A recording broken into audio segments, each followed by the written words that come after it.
I feel dirty showing these models on screen at the same time. Hornby have been facing increasing backlash whenever they've tried to unveil a product that is eerily similar to what a competitor is producing, or more often than not, is planning to produce. In recent years, there has been an entire television series dedicated to the squabble between Hornby and Rails of Sheffield over the production of A1 and A1X Terriers, eventually leading to Rails being blacklisted by the Margate giant.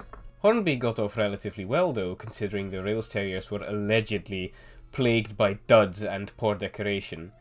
I'm not ashamed to say that I stuck with the Hornby option, as not only were they far, far cheaper, they are, in my opinion, the better model.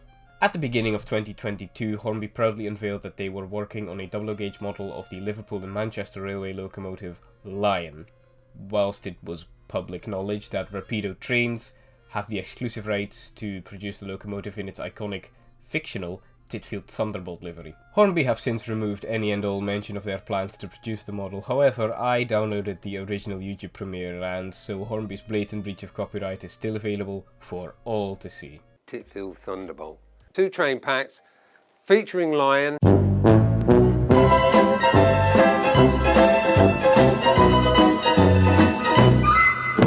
However, in between these pretty major happenings at Hornby, amongst many other competitive moves by the model railway beast, what caused a stir perhaps even bigger than the Lion debacle is the production of a range of generic 4- and 6-wheeled carriages.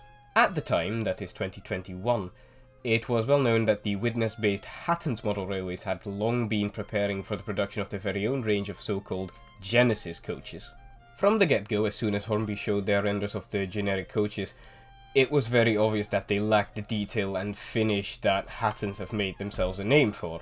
Even with such menial features such as a lower effort version of Hatton's solution to making the 6-wheel carriages able to take tighter curves, it was clear that Hornby just wanted to undercut Hattons. There was very vocal uproar, for as much as the online model railway scene can cause that. Evidently, people clacking away at keyboards didn't speak for the majority, as I recall the generics selling out across all liveries within a day, from Hatton's website no less. I always intended to make this video directly comparing the Hornby to the Hatton's coaches. The thing is, there is just no contest. It's obvious from even my very low megapixel phone camera that the Genesis range is far more detailed. These coaches really do deserve a video of their own without the comparison to Hornby's offering. As products, the generic coaches are offensive. They symbolize Hornby once again attempting to monopolize the trade, and sadly getting away with it again. They are poorer quality, less detailed, and they drag horribly.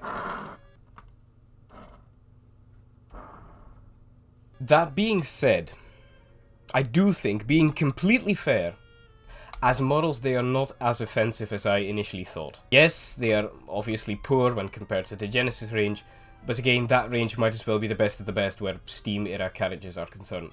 At the end of the day, a rake of these Hornby coaches on the layout don't look nearly as out of place as, for instance, the Railroad Teaks or the high window Monsell coaches.